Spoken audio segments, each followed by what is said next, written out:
Welcome one, welcome all, and good afternoon. My name is Maponga J, broadcasting live from Johannesburg here in South Africa on the greater expanse of the African continent. We are excited to be with you here on the African channel, where your host is Maponga J on your afternoon drive, where we're discussing African problems, African solutions, African astronomy, African science, African medicine, African fashion, music, art, politics, religion, and everything else between. The whole idea is to get the African continent beginning to think and work around the issues of our own African issues and finding solutions for our entire African hinterland. And in the past few weeks, if not a few days, we have received quite a number of disturbing news in terms of our own African continent and beyond. Firstly, we needed to discuss the death that has happened in Ethiopia. That is the aeroplane that dropped in Ethiopia and Kenya, killing more than 150 plus people. And in the backdrop of that again, we had another massacre in New Zealand. We cannot be quiet. We cannot be quiet because these are religious crimes that are happening. When a certain group of people think that their enlightenment, their religion is superior to others, and they want to kill other races, other religious people. And back to back with that also, we had a few more events happening the last few days, and where there have been deaths around the country and beyond us. But for my focus for this afternoon, I want to strictly talk to you as my African people and highlight the events, particularly around Mozambique and Zimbabwe, in the catastrophe that has happened, the Idai, cyclone that has claimed many lives around the greater African space. We have lost many lives in Bechnaf, in Mutare, in Chimanimani. And by the way, I grew up in Chimanimani myself during the greater wars of Zimbabwe in the 1975s and 76s. The schools in Triangle and Bikita were closed. My father had to move me to Chimanimani, where I did my grade 4 and grade 5.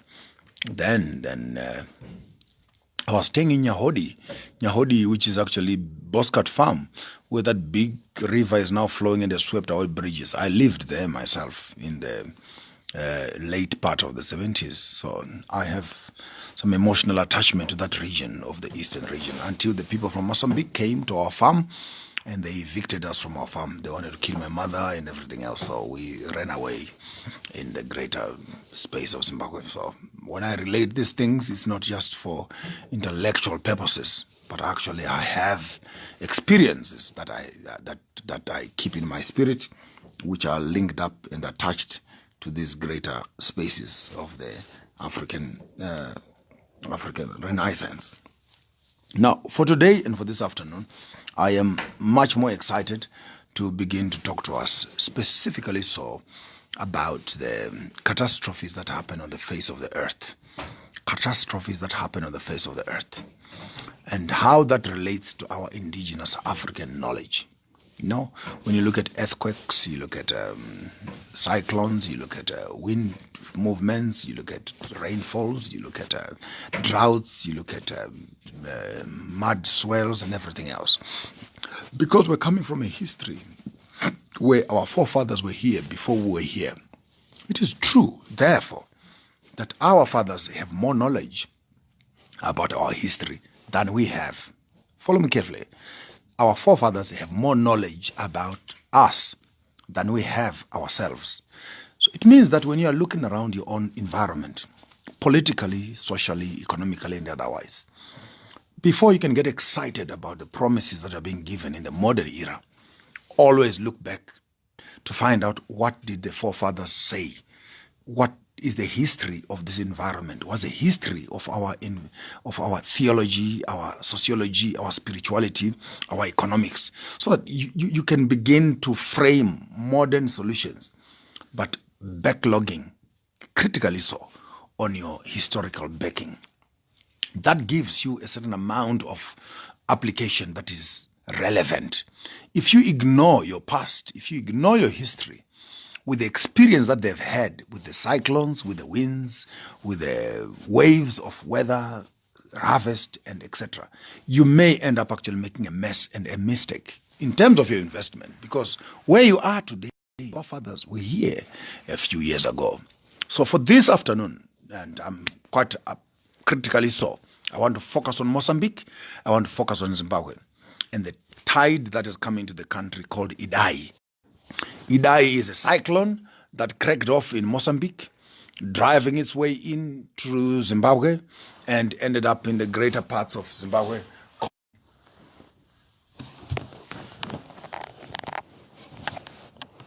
causing catastrophic effects on the greater country and the expanse of the Zimbabwean community and the Mozambican community.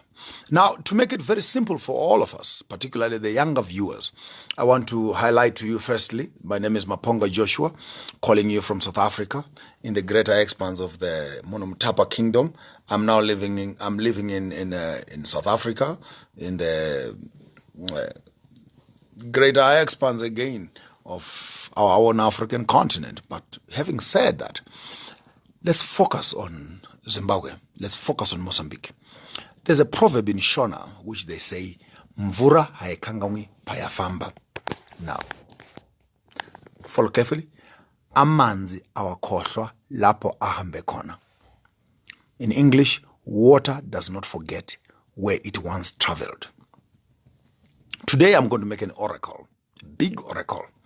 And I know this is going to go viral and this is going to go around the world, but I'm here to declare it.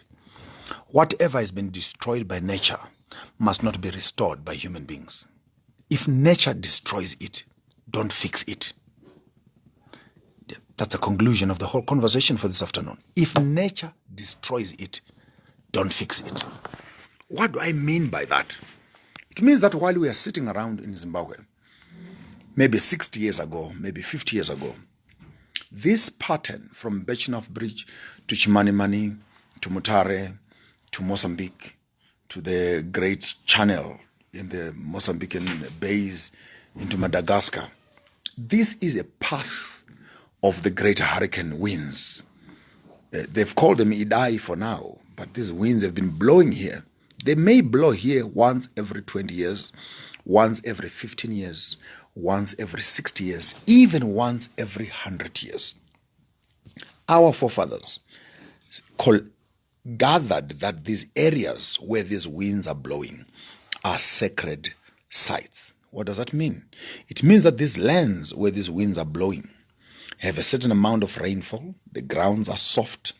Human beings cannot live there because you cannot even build your house on it. Now it has rained. There are house slides, mudslides, and everything else. Hundreds of people are homeless, and a few other hundreds have died already. I'm warning you, you don't need to build what nature is destroying. Listen carefully. You don't need to rebuild what nature is destroying.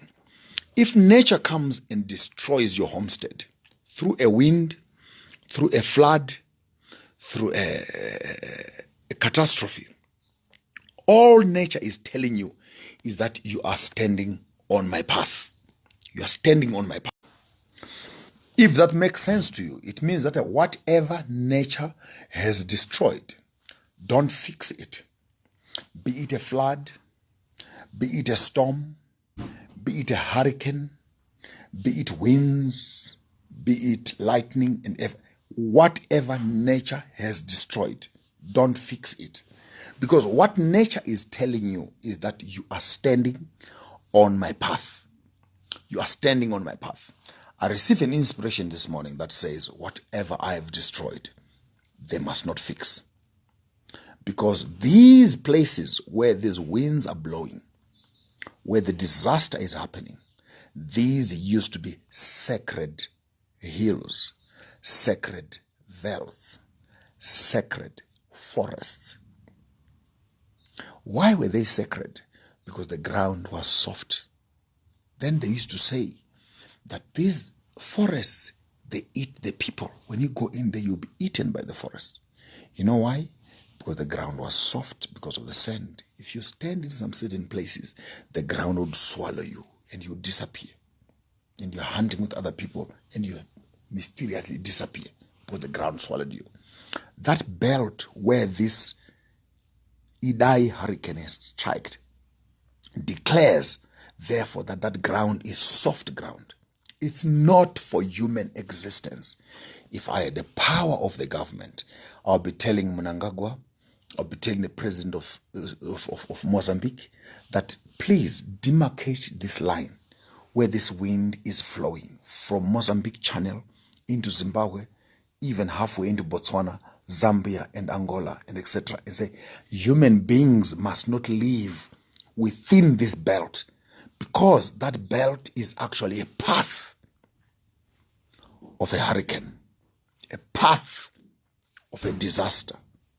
We will be stupid as human beings to put our houses, to put our roads, to put our schools, and put our homes in the same path where this hurricane is coming, because it will come again and again and again and again.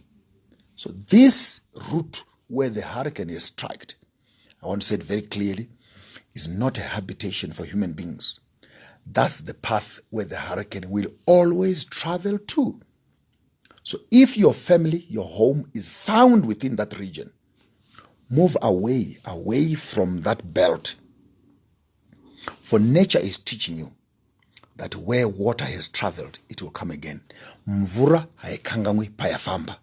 Mvura murongba haiuruki musingwi. Those who are in Shona can hear me much clearer. Mvura muronga haiuruki musingwi.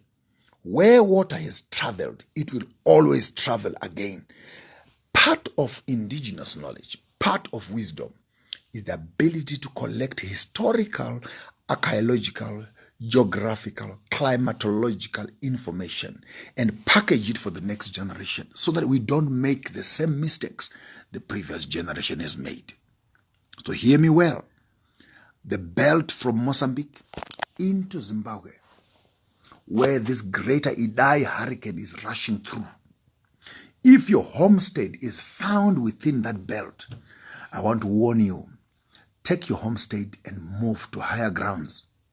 Get away from these lowlands, from this belt of wind, because that's where it has traveled for centuries in the past. It will still come. Politically speaking, human beings must die. People must die because they put people in power who abuse them. So you are going to die, and you're going to die constantly because the people that you vote for and you put in power are not in touch with the information that we're sharing with you.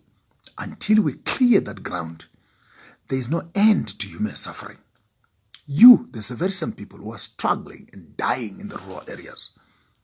You are the ones who voted for power to be where it is. You have allowed thieves, thugs, morons, and criminals to run your system. When disaster falls upon you, who will ask for your forgiveness? Who will ask for your mercy? Who will ask for your condolences? Who will ask who will ask on your behalf? Unfortunately, no one will, because you put them in power. Politics, with all its religious environments that we have created around it, is a system that is intended to abuse the poor people. Until we as common people begin to think correctly, to correct this environment, disasters of this nature will constantly be upon us. So here's my one sentence message to the greater populace of Zimbabwe and Mozambique.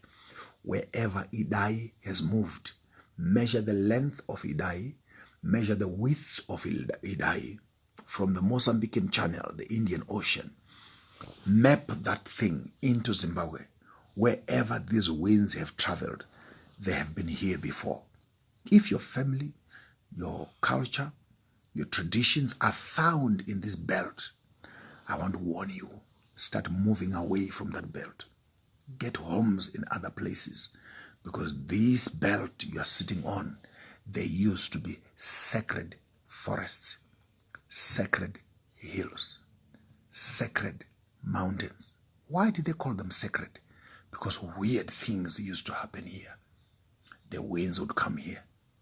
The soil would slide and swallow the people. It was a mysterious space. 60, 80, 100 years later, this is happening again. And all of a sudden we want to say it's a national disaster. There's no national disaster. It's a disaster of ignorance and stupidity. Correct knowledge says, stay away from the path of the rain. Stay away from the path of the wind. Stay away from the path of nature. For wherever rain has moved, it won't forget. Pafamba mvura, mvura haikangamwi. Where water is flowed, water never forgets. Mvura murongwa, haiuruki musingwi. Wherever rain flows, it will close up the potholes where it is found, moving over to drier ground. So here's my message for Zimbabwe, for Mozambique, and the greater African continent. I'm even scared to say this message to Zambia, where I used to read about the Lozi tribes who used to go downlands in the harvesting and planting seasons, and then they move back upland, the Tonga, and thinking the Tonga and the Lozi tribes, and they go back upland and downland and upland. But I've bad news for you in Zambia. Now you are no longer going up and down, up and down. You decided to stay in the lowlands. All you need is one rain season. There in Monze, there in the Kafue valleys, where one rain season will swipe and wipe away the entire Lozi tribe. Because when you look at your history, that tells you, stay here between this season, move upland in this season. Our parents were nomads. This information is available to us. But now, because of civilization, we no longer move up and down, move up and down. We want to go down and we stay there. We go there and we stay there. All we need is one season. One season. It's going to rain. And all of you who are in those valleys will be swiped off and buried with the waters. Not because you deserve to die, but because you are stupid and you are foolish. You don't listen to instruction. The intel of our civilization is inculcated in the tradition of our knowledge. Go back to the past, study and understand why our fathers moved from here to there, from here to there, from here to there. This. And you will understand that they have had an experience in the past. And I look at Zambia right now.